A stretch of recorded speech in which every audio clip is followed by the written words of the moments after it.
સર્વ મિત્રોને જય દ્વારિકાધીશ। આજે આપણે વાત કરવા જઈ રહ્યા છીએ શ્રવણ કુમારની। હા, તમે શ્રવણ કુમારનું નામ સાંભળ્યું છે પણ એની વાર્તા નહીં જાણતા હો તો આપણે વાત કરીએ તે પ્રમાણે પ્રાચીન સમયમાં શાંતનુ અને ચંદ્રમતી નામના વૃદ્ધ અંધ દંપતી હતા, જેમને ત્યાં વર્ષો બાદ પુત્રનો જન્મ થયો હતો અને પુત્રનું નામ તેમને શ્રવણ કુમાર રાખેલું હતું, જે જન્મથી વિનમ્ર, કરુણાવાન અને સેવાભાવથી ભરેલો હતો। ગામના લોકો કહેતા કે બાળક નહીં, ભગવાને મોકલેલ સેવક છે।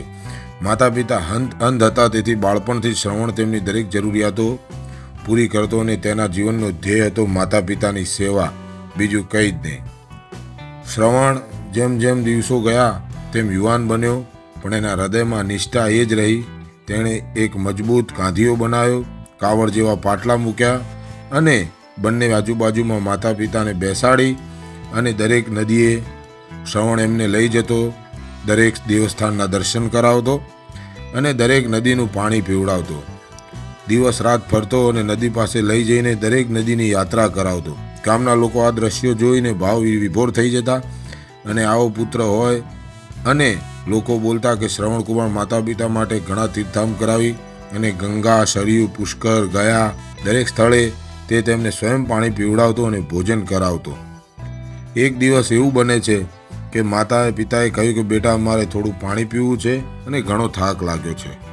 શ્રવણ તેમને બેસાડીને પાણી ભરવા જાય છે અને તે સમય દરમિયાન અયોધ્યાના રાજા દશરથ શિકાર કરવા નીકળ્યા હોય છે અને શ્રવણનો પાણી ભરવાનો અવાજ સાંભળતા જ એમને એવું લાગે છે કે અહીં કોઈ પ્રાણી પાણી પીવા આવ્યું હોય એવો દશરથ રાજાને આભાસ થાય છે।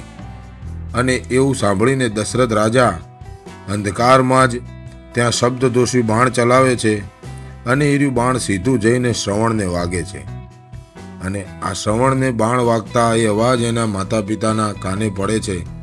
એમને ઓચિંતું થાય છે કે ક્યાંક કંઈક બન્યું છે। દશરથ રાજા દોડીને આવે છે અને જોવે છે તો પોતાને બહુ દુઃખ થાય છે કે હા, મારાથી શું થઈ ગયું, આ તો બાણ સીધું શ્રવણની છાતીમાં વાગી ગયું। શ્રવણ તેમને આખી વાત કરે છે કે મારા વૃદ્ધ માતા પિતા છે અને તેમના માટે હું પાણી ભરવા આવ્યો હતો અને આવો બનાવ બન્યો। ત્યારબાદ શ્રવણ દશરથ રાજાને માતા પિતા જોડે લઈ જાય છે અને માતા પિતાને આખી વાત સમજાય છે। દશરથ રાજા માફી પણ માગે છે અને વૃદ્ધ માતા પિતાને ખૂબ કાઠું પડે છે અને શ્રવણ પોતાનો દેહ ત્યાં ત્યાગ કરે છે।